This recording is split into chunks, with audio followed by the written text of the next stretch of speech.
Welcome to Above the Garage. Hi, friends. Welcome to our Shining Girls episode 5 discussion. Let's do a round of introductions and dive in. Hi, I'm Kimberly. Hi, I'm Rachel.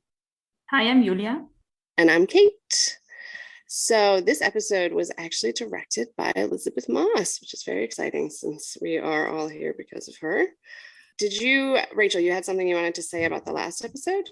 Yeah, thanks. So the scene where they're making the decisions about printing the story at the paper and they're in the conference room and Kirby says you should lead with me. So I was rewatching the episodes, and when I got to that part, my brain switched to Sharon leads.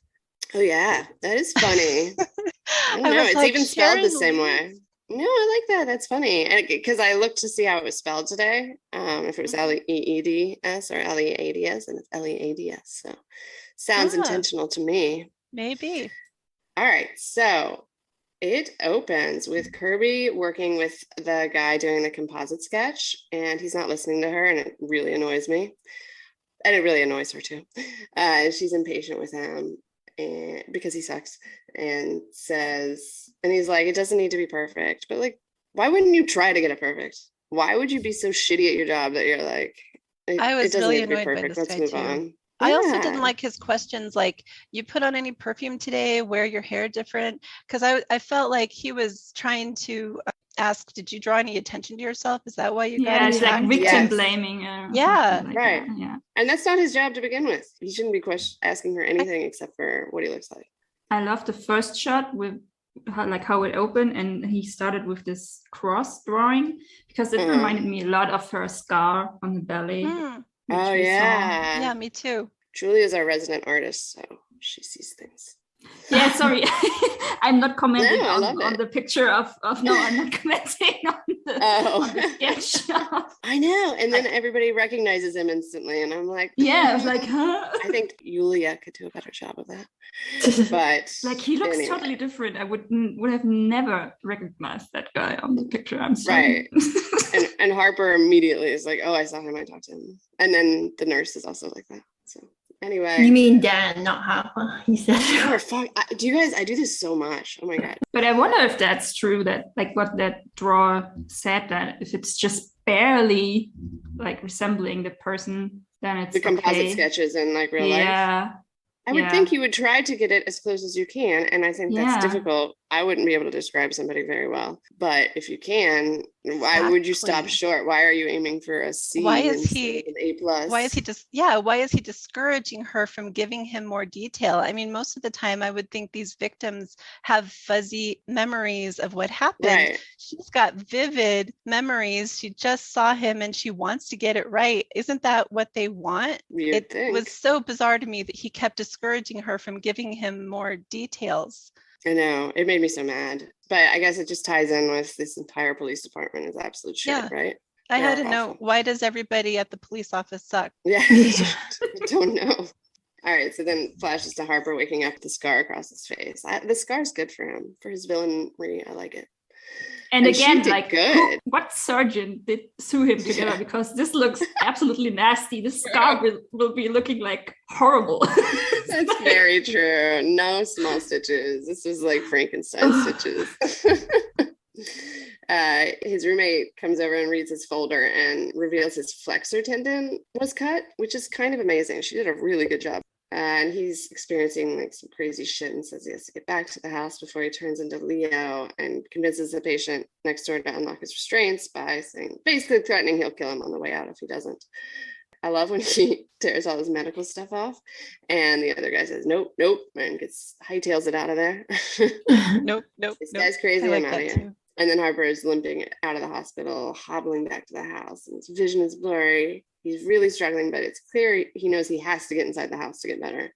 And that was after he was in the hospital for 12 hours, so probably away from the house no more than a day, probably, guessing. Whereas Leo's been away for days at the very minimum, but probably more like months. Years, actually, surviving? Right? I mean, that was my Because- impression, but I just don't know that we have any. Because like data. in what was it, episode 2, right? When Harper visits Leo the first time and they talk about the Yeah. battle. Because it says Madrigal- 1990 at the beginning. and of it the says scene. 1990. Yes, Yeah, totally. so at least 2 yes, years. Didn't seem survivable for a day for Harper, but I guess Like, it it gets a depends little on this- better, or he gets used to it. It mainly kind of causes memory loss or dysfunction, I think. And But yeah, he just also seems so this- disoriented. yeah, also this light sensitivity, or like the lights. Also, Leo talks about Yeah, it, Something and about we the lights. see a little of those shots when Harper goes home. Right. Right. Like he mentions it later that he still sees the lights that we saw Harper see in the hospital when he'd been away too long. So I guess if you don't get back to the house and within a certain period of time, that becomes permanent Mhm. and that disorients him mentally. So I guess Leo is past the point of no return, maybe, but He doesn't seem like Harper's definitely implying he's past the point of no return, but I don't know. I was wondering too, if do the symptoms just go away completely if he manages to get back to the house? Yeah. Because it seemed like this, because he was asking to just get back to regain his memory. but he or was at least- urgent. Yeah, like if he'd stayed any longer, something bad would have happened, like something would have permanently changed him. And he's, for some reason, he doesn't want Leo to go back to the house. Leo wants to go back and he tells him, that can't happen or something like that. So, Right. oh, there was Uh-huh. something else I wanted to point out when he gets back to the house. There's so many moments in this show, but also I noticed in this episode with either windows, glass, reflections, Reflections, yeah. mirrors. So he Mhm. gets on the steps on the stairs inside the house and he's recovering, and you can see his reflection in a mirror right next to him. So anytime I see a mirror reflection, I'm thinking like with Kirby or with anyone, there's like a duality or split. Like this is maybe representing his near mental split that he is experiencing because he was away from the house too long or something like that, how disoriented he was, something like that. Yeah. And I noticed several other moments like that in this episode. Yeah, I did too, actually. Jenny, a lot of them. So then it's Dan at the police station, and he wants to see Kirby, see if she's okay. And he gets angry that there's nobody at the police station working on this, which I fully agree with. It's one person in the entire police station, despite they've got all this new information about how these cases are tied together. Like, what kind of police department is this? Then he sees the drawing of Kirby's attacker, and he recognizes him immediately from outside Julia Madrigal's house. And the Linsky is the cop. He asks if he was sober, and Dan is honest, no. And the detective asks if he brought Kirby with her, because that must be where Harper saw her, which isn't true, but would make sense to them to think that.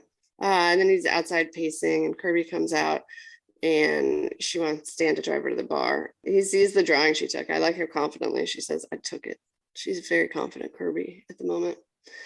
And he gets in front of her and insists that she go tell her mom and Marcus that she's okay. And she still refuses. She's like, I'll see Marcus at work. Dan does take her to the bar, and Dan tells her that he thinks that it was at Julia Madrigal's house where her attacker saw her again. And she tells him, no, it's not. It's not that. He's been watching me for longer than that, like since I was a child.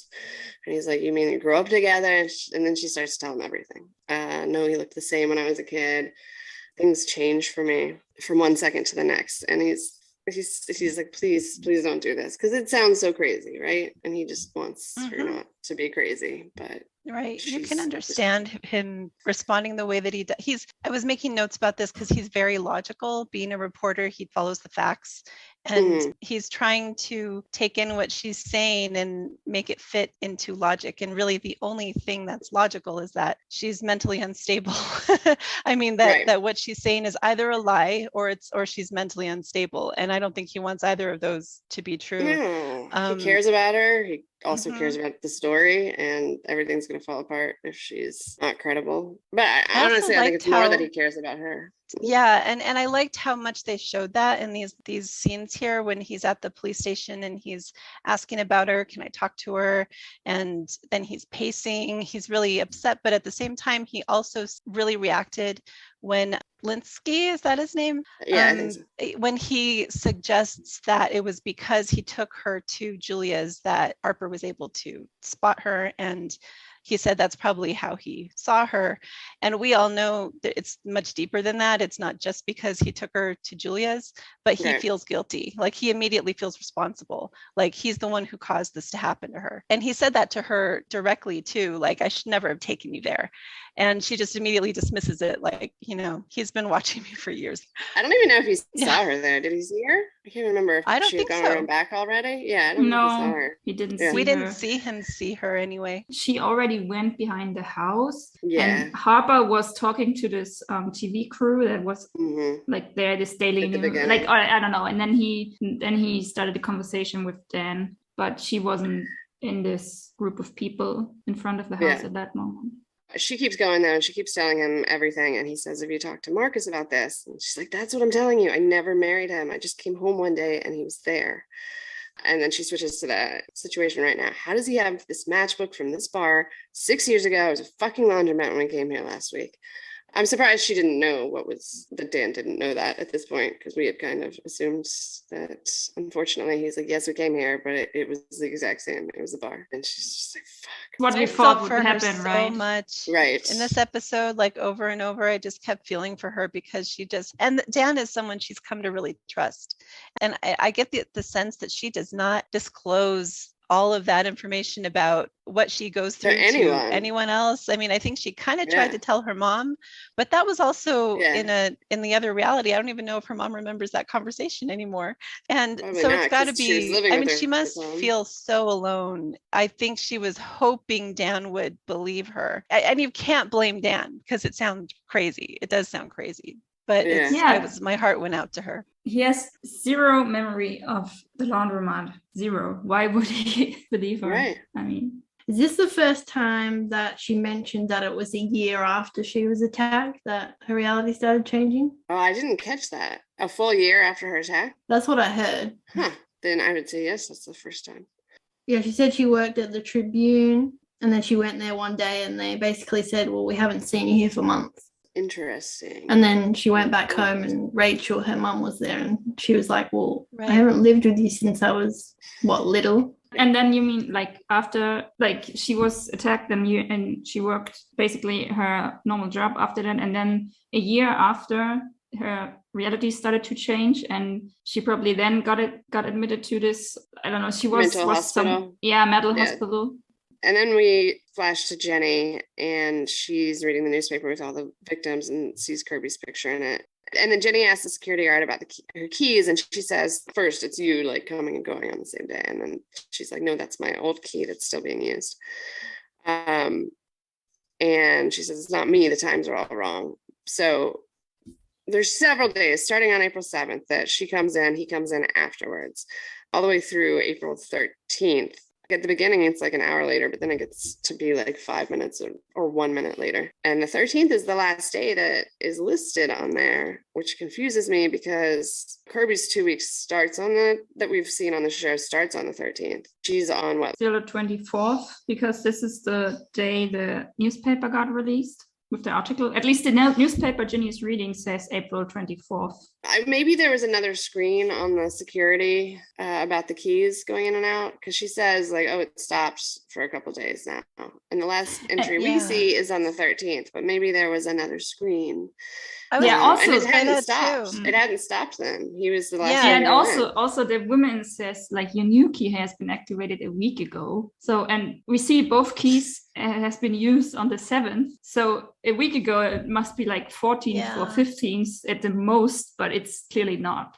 I don't know But what day it is for Jenny. Just based on face value, it was creepy the way, like you were just saying, Kate, how at first it's like maybe 20 minutes difference, but then it's 5 minutes, and then like Mhm. 1 or 2 minutes after Right. she He's on scans her in, he heels. scans in, he's just right on top of her. It was so like chilling.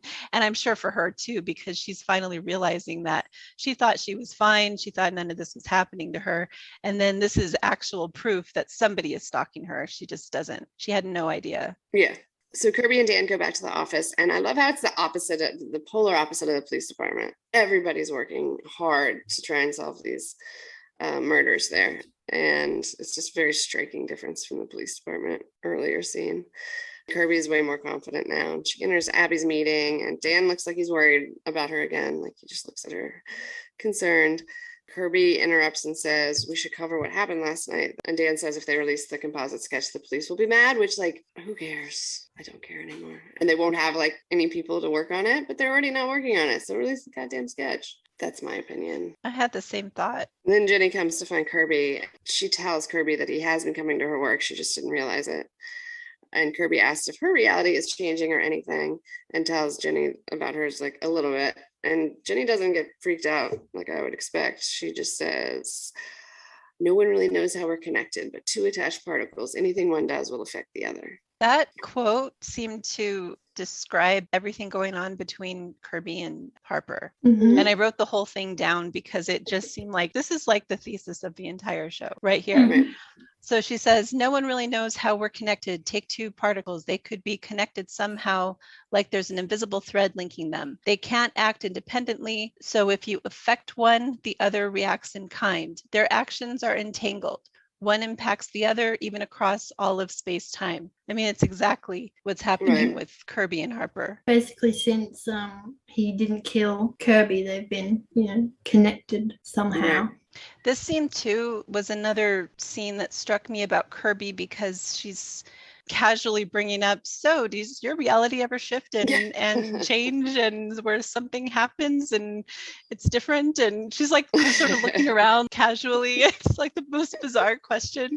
Right. It's funny, but also she's trying so like I was saying with Dan, like she's so alone in this, and she's trying to find somebody else who's like her, who will understand her. And I think too bad she never met Julia, because I think Julia did experience maybe a little of what she did, like while she was being tormented by Harper.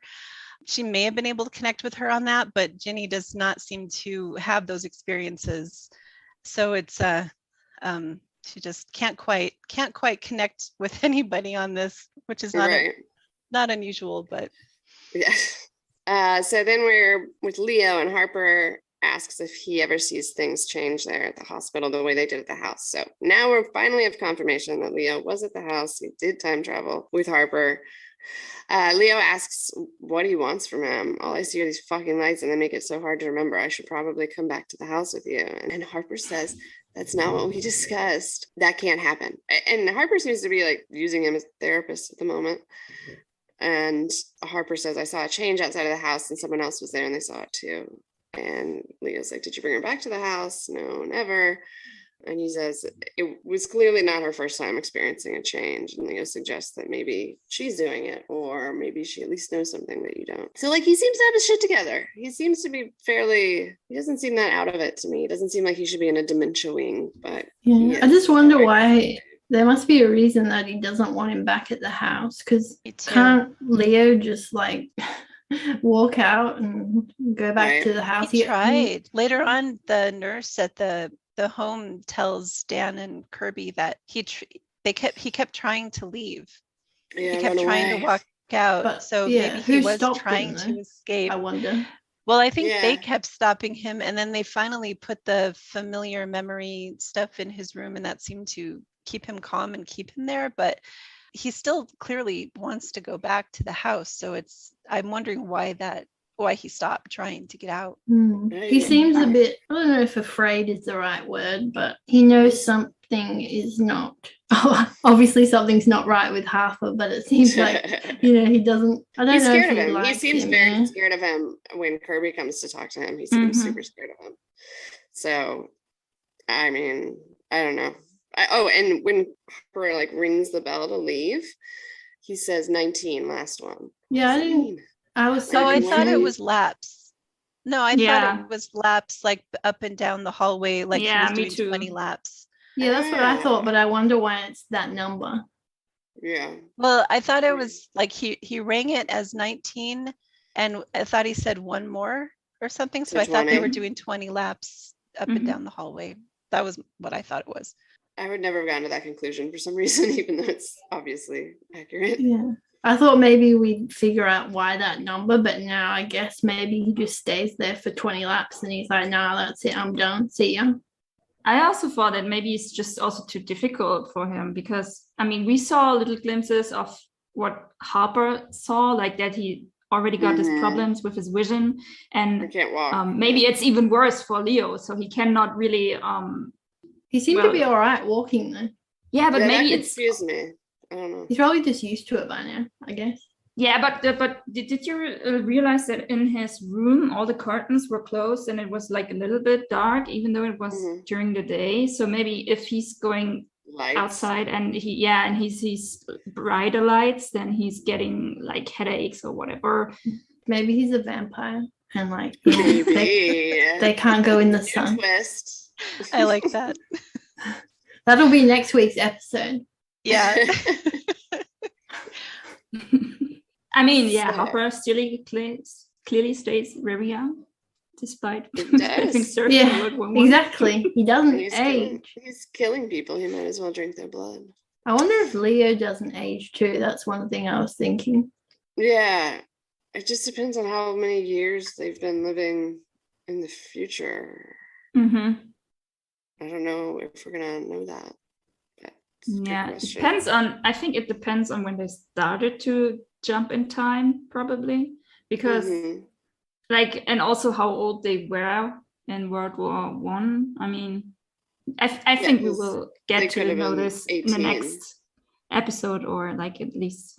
I mean, I don't know if this is correct, but I guess the way I've been thinking about Harper not aging is that because he can jump around in time, all of these things, even though it spans decades in reality happen. for everybody else, for him, it could just be within a very condensed period of time.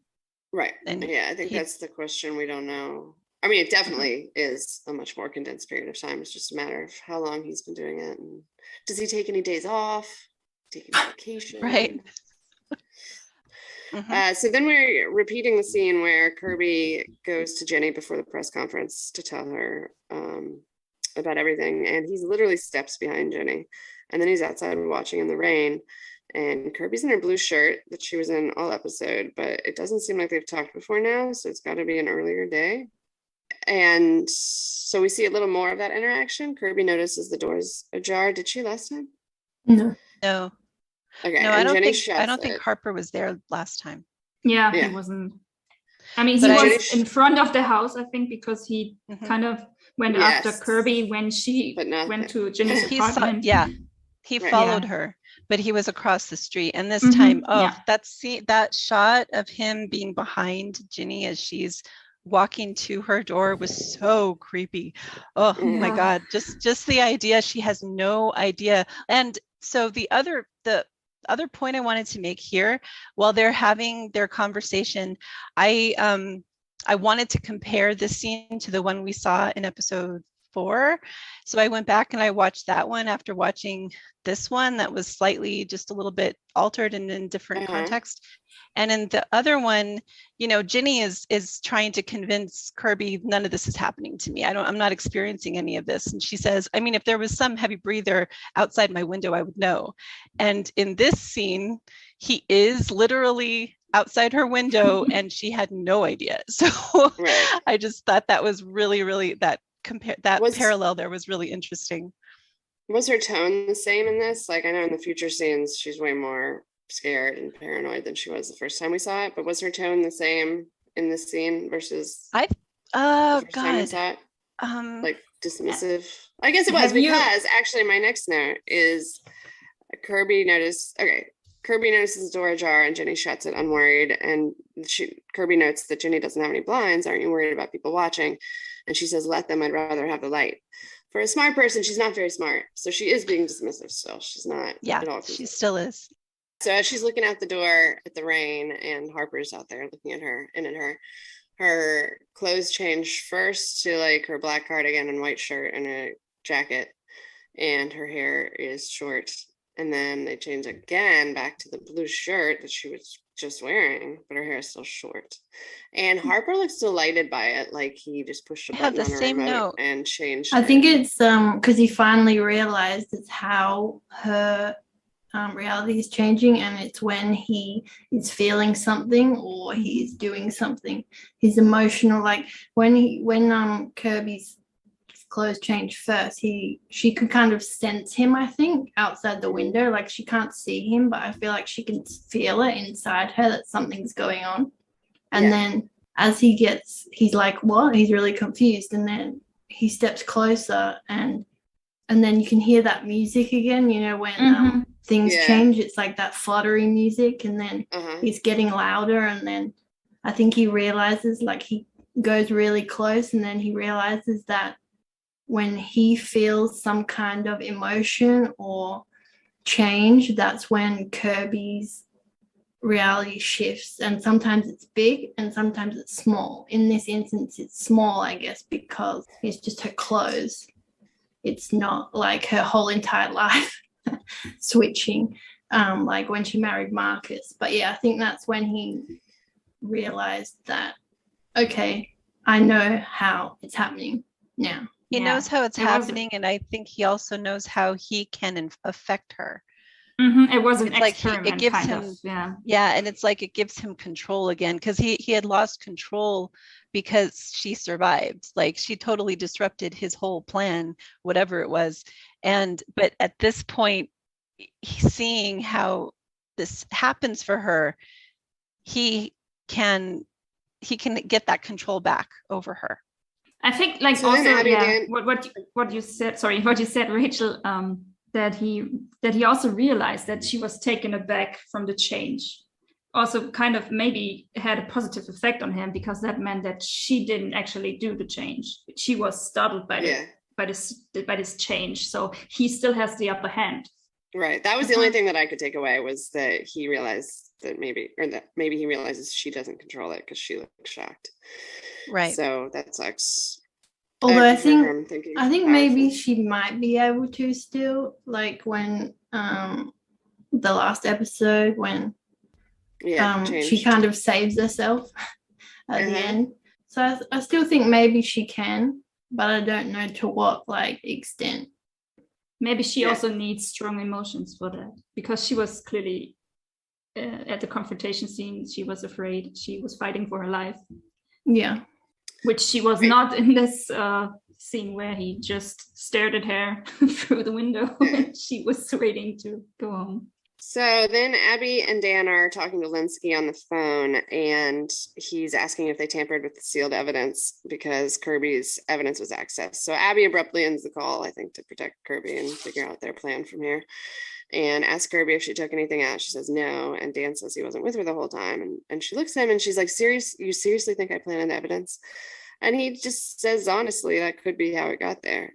I like his honesty with her because it's I true. thought it was interesting. He's always honest, but he did sort of lie to Abby in he this moment to covered her. protect her. So, Yeah. and he never does that. Like he's always very honest, but at the same time, he really believed she may have planted the evidence, even though she told him about the matchbook.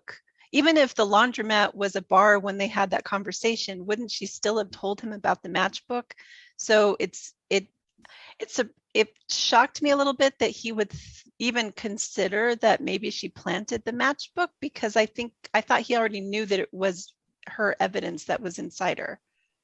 I think he's just so confused at this point with what Kirby is obviously telling him, because who's going to believe her, really? I don't think anyone's going to at this point, because there's just nobody. You can't, like, it's impossible. So I think at this point he's just also trying to... The physical evidence, though, like that's something that they've already established with all of these victims, is the items that are found inside the bodies. Hers was the matchbook. So the matchbook would be in, unless No, it was the matchbook they were talking about. Like that was her evidence that was found inside her body. So it would be in her evidence bin. Whether or not she tampered with it is separate, but he seemed to imply that he thought he might have. Yeah, that should have been written years ago when they found her. So you're right. But anyway, so Kirby like tearfully and angrily shakes her head and walks off to the lockers, and she's crying when Marcus comes to her and hugs her, says she's okay. So then they're at their home, and Marcus says, your mom's going to call later. So Kirby walks over to the phone and takes it off the hook. Marcus says Rachel doesn't understand why you're not talking to her anymore, which confuses me because in this reality, I thought she wasn't talking to her for years. So I don't think it would be that shocking. But she asks tons of questions about you. He says, most of which I couldn't answer. Why were you at the bar? She says she was following a lead and she doesn't want to answer any more questions. She just wants to eat. He hands her this disgusting sandwich that he says is her creation, bacon and grape jelly and peanut butter. And she's like, it's not my creation. I've never heard of it. And he's like, I don't know what to do when you say things like that. And she tries to take the sandwich back. And she's like, no, maybe I like it. And takes the sandwich back. And she likes it. I'd like to take back my statement that I think Marcus is dodgy.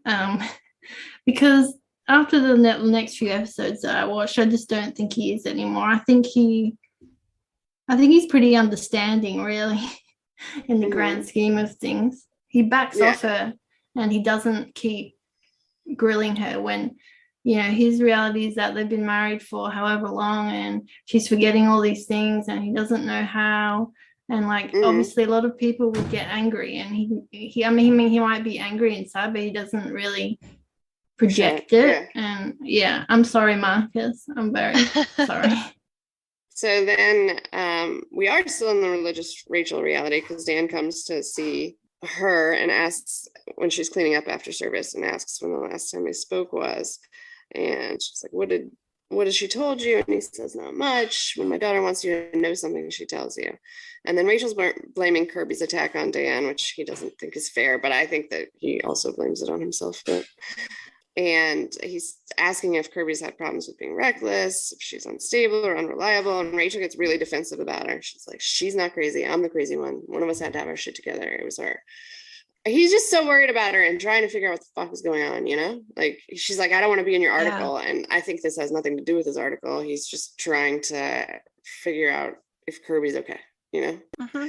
And from somebody close to her who was there with her when she was attacked and has probably has a lot more experience with this than he does. He's brand new to all of this. Right. And I can see him, it's like I was saying before about he wants to follow the logic, but the logic is either that she's lying to him or that she's crazy. And he doesn't want either of those things to be true.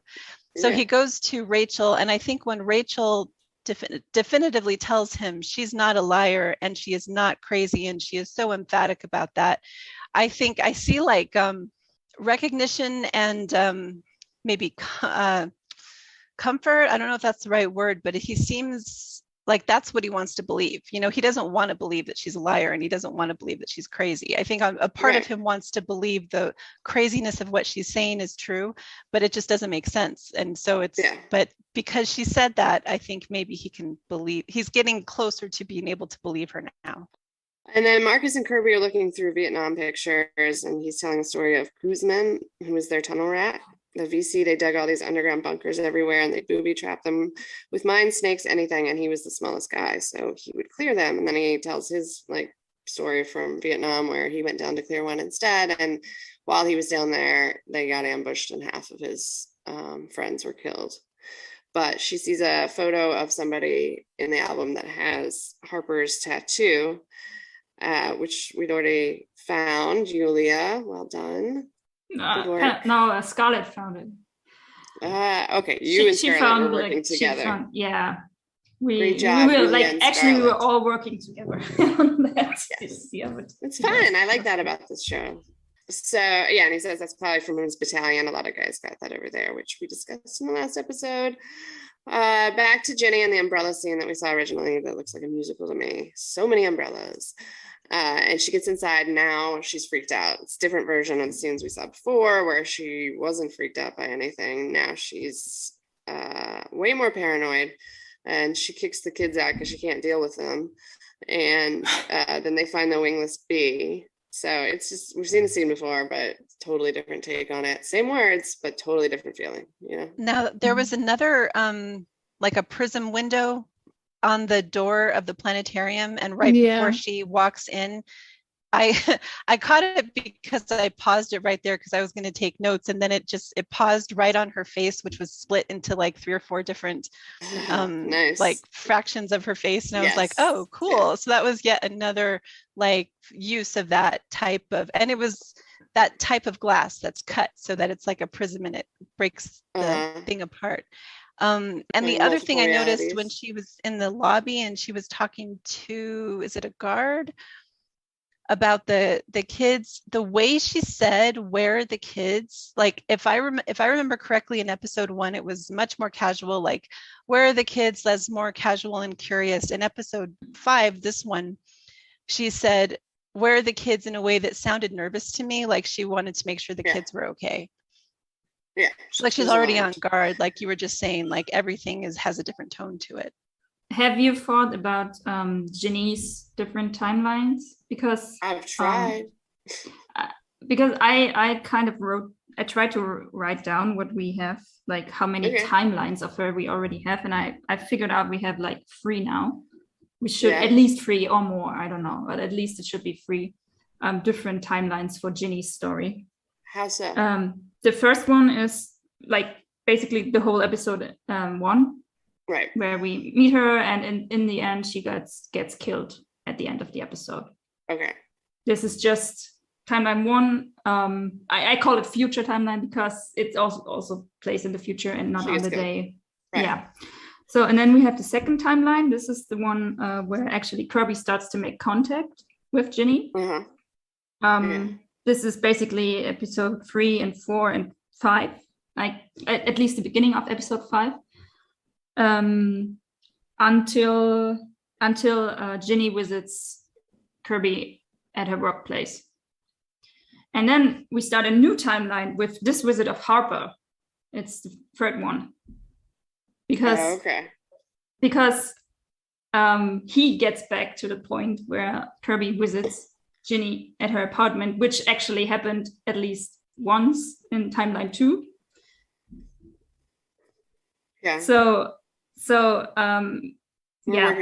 is the third. So yeah, and this is the third one because Harper is now seeing their conversation from inside Ginny's apartment, where he didn't actually do it before. So that's the third one. So and that's the reason I wondered if every Ginny scene we got after this point is timeline 2 continuation or timeline 3 continuation. I wonder that too. which actually can change the outcome, I think. Right. Because in timeline 2, Ginny was very upset about what happened. She read the newspaper. Yeah. She talked to Kirby again at her workplace. She and then she met Harper again on the rooftop scene.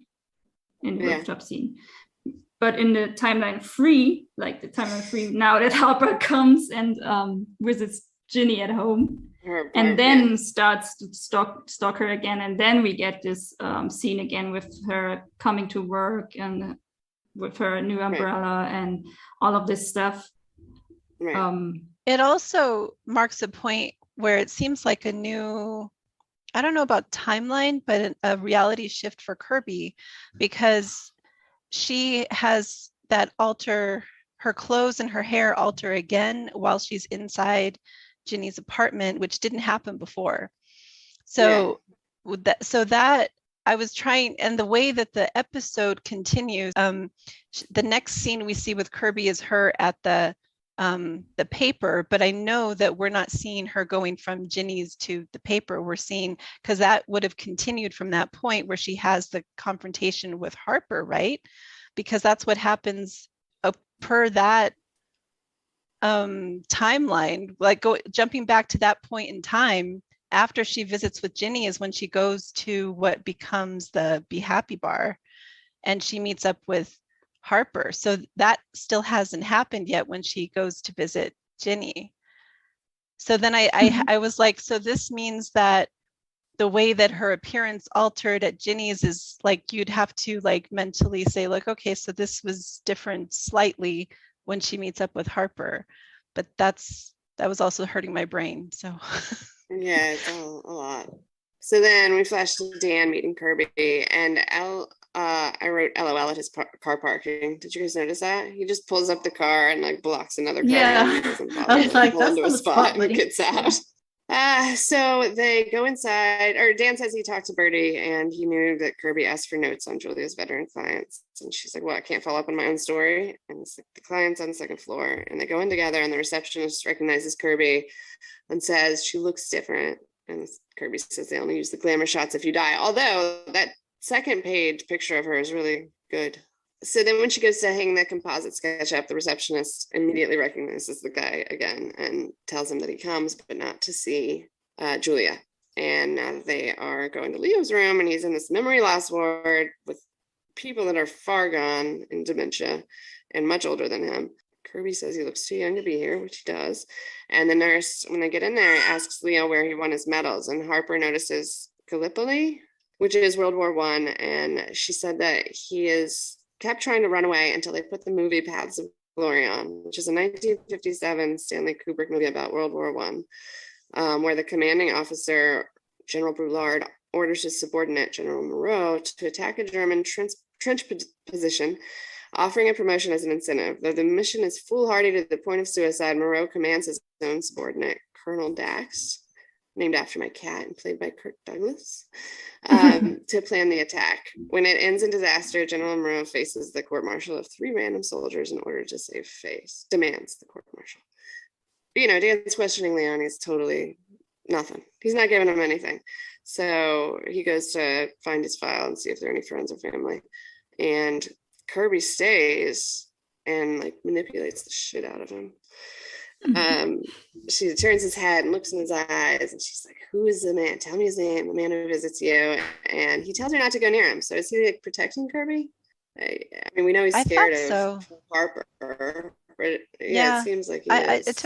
I took it as he knows what Harper's capable of, and don't go near him.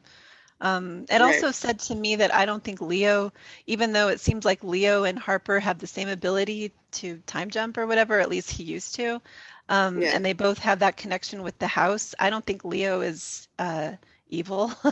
Like, I don't think he used it for evil the same way that Harper does. Yeah. Right. So then she realizes he's scared of Harper and he's mentally fucked. So she starts lying to him and says, oh, you just told me where to find Harper. And then he's like, does he know that I have it? She's like, yes, give it to me. And so he goes, she tricks him into getting this, what it turns out to be a videotape, I guess. And he gives it to her and says, just don't tell him, give it back to him, but don't tell him I have it. I do hope they show us, well, why he's so scared of him and why he's in there. We got to see Maddie today in this episode. It's very exciting. We've been waiting for that. We love Madeline Brewer because she's amazing as Janine in The Handmaid's Tale and everything else. She's delightful. So he's already time traveling at this point because they definitely didn't have VHS. Well, assuming she's Radium Girl, which I think is probably the case. She was glowing a little green there. Yeah, she was. Yeah. Didn't know if it was the quality of the VHS or but the radio. But the tape was definitely filmed in the house, right? Oh, I don't know. Was it the house? I don't know. Yeah, I paused and also Scarlett and I had a little conversation about that, and we both agreed that it was filmed in the house because when you pause, when she's in the middle, you see the bed he was sleeping on, and this radium imprint was left. You see it in the background. Okay. It's in the house. Yeah. I was just thinking, because you just made the point that he was filming. Maybe he brought Radium Girl into the future, but I don't know if he can do that. So maybe he brought the future technology back. Yeah. It has Yeah, to did be you one want or the the other, right? house? To take a videotape. Right, because radium was not available after like 1950. So I mean, Mhm. videotaping was like, I mean, it started in, I don't know, like 20s, 30s, or even earlier, but not on VHS. it had to though, be that's Not on no, not on. VHS. That's the Yeah. thing, not on VHS and not in color. I think that was Oh, not right, until yeah. 50s, maybe. I think 40s, 50s. I mean, I think something like that. VHS was like 80s, and they have something Yeah. before that. But you can convert things onto VHS, maybe. I don't know. True. Yeah, True. like this Maybe old Leo did tape. that for him for Christmas.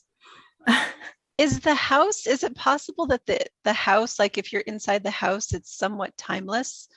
Like if he's able to use the house to jump to different points in time, and if he was able to bring her to the house, like for her awareness, maybe she thinks it's still her time, but for inside the house, it can be anytime, or I don't know. So like the technology we're talking about could exist inside the house, even if he's picking her up in the 50s or whatever, wherever he picked her up from. Maybe. All right, so she gets kind of annoyed in the video and says, "No, I'm not gonna do this," and tells him to turn it off, and he does.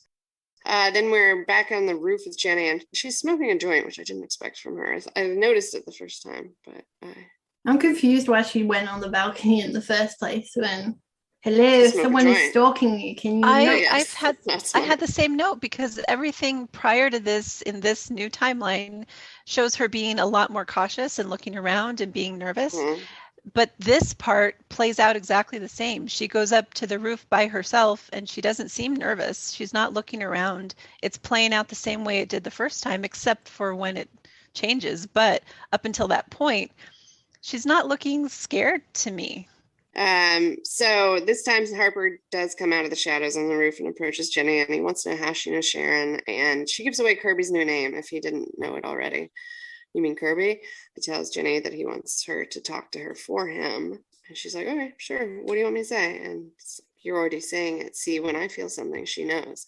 And then it flashes to Dan's. They come out to Dan's car, and his car has changed, and then back to Harper, and he says, hey, I told you not today." And he leaves as Jenny starts crying, and she sees the umbrella like the first episode and opens it in the new rain. I'm going to give a Um, shout out to Philippa Sue in that scene. I thought she was really good. That whole Yeah, scene was she probably was. one of the best scenes in the whole show for me. Her tears. I liked Yeah, it a her lot. tears and how creepy Jamie Bell was, and just And the she was whole good. scene is very good. She was Yeah. definitely terrified and on edge when he's in her presence, but she kind of held on to it until he left Yeah. and then released it. So then we're back to Kirby and Dan, and Dan said that Kirby said, "This is not the car you drove here in," and Dan said, "Yes, it is." And she's like, "Fine, I'm just taking the train." And then he asks her, "What do you think I drove here?" So he's listening to her now. He wants to believe her. As insane as it sounds, he wants to believe her. And she says, "Tan Celica," and she knows a lot of details about it that she couldn't know since he sold it years ago. And he believes her now. And he asks, "When things change for you, do you recognize it?" And she says, "Sometimes, other times they're just random." And he says, "Well, maybe that's what to come." And my last note was, he believes her. Yay. Yay! I was so happy. An impossible thing to ask of someone, but he wants to so badly that he's finding a way to do it. It was finally able to convince him. And I like his very last line is, because after asking her, "When things change for you, do you recognize it?" She says, "Sometimes, other times they're just random." And he says, "Maybe they're what's to come." So I like the fact that he's trying to help her understand now. Like now that he's Yeah. been convinced, maybe he can help her work He's through it fully as on well. board and he's helping. Yeah. Yeah. Good ending. I was really happy with that. I really like his character. Me too. Do you guys He also have any looked idea? much more put together this episode. He looked he looked Did we less see him like drinking all ever? over the I don't think we place. saw him. I don't think we saw him drinking this episode, did And we? I It don't looked think like we his saw him hair was drinking either. shorter as well. Like I don't know if his hair was actually shorter, but it looked shorter. We liked his haircut. But yeah, I think he didn't drink in this episode. We did not see him drinking in this episode. So I think he's getting his shit together too. Maybe after the attack Yeah. on Kirby, he tries to stay sober. Well, you'd want to with all this Nice. confusing shit in your brain. Yes. Oh, the other thing I noticed about the rain, this isn't necessarily unusual. Chicago's a big city, and this happens in my city as well, but it's raining where Dan and Kirby are heavily before it starts raining where Ginny is on the roof. So it might be the same. I mean, I don't know if it's an indicator of the time. I mean, it could be happening at the same time. You know, I think it must have happened at the same time, because when Harper says to Ginny, you know, she knows already, she can feel it. That's when they flash to Dan's car change. I think it must be the same time. So Harper's in confrontation with Ginny is what caused the car to change? I think so, yeah. And he seemed to know that it was going to change stuff for her. Yeah. We get confirmation in that scene that he drove up in the tan car, correct? Yeah. Uh-huh. Okay. Yeah. So Kirby's looking sexy in her short hair. Lizzie is looking sexy in her short hair, and her eyes are beautiful, and I think she looks really hot. I also she noticed had her like high boots on. Yeah. No, she looks I didn't great. notice that. And her shirt is low cut, and her scar is Cleavage? exposed. Mm-hmm. Yeah, her scar is exposed, which to me that said that it was showing like a new level of confidence and, you know, comfort in herself, like comfort in her own skin. I'm not scared and ashamed anymore. I'm owning it. Yeah. Okay, I think that's a wrap on our analysis of Shining Girls episode 5. If you are a longtime Handmaid's Tale fan, come back and see us tomorrow for our deep dive into season 2, episode 10. And otherwise, we'll see you next Tuesday to talk about episode 6, which Kimberly tells me is going to be awesome. Thanks for listening. Bye. Bye. Bye.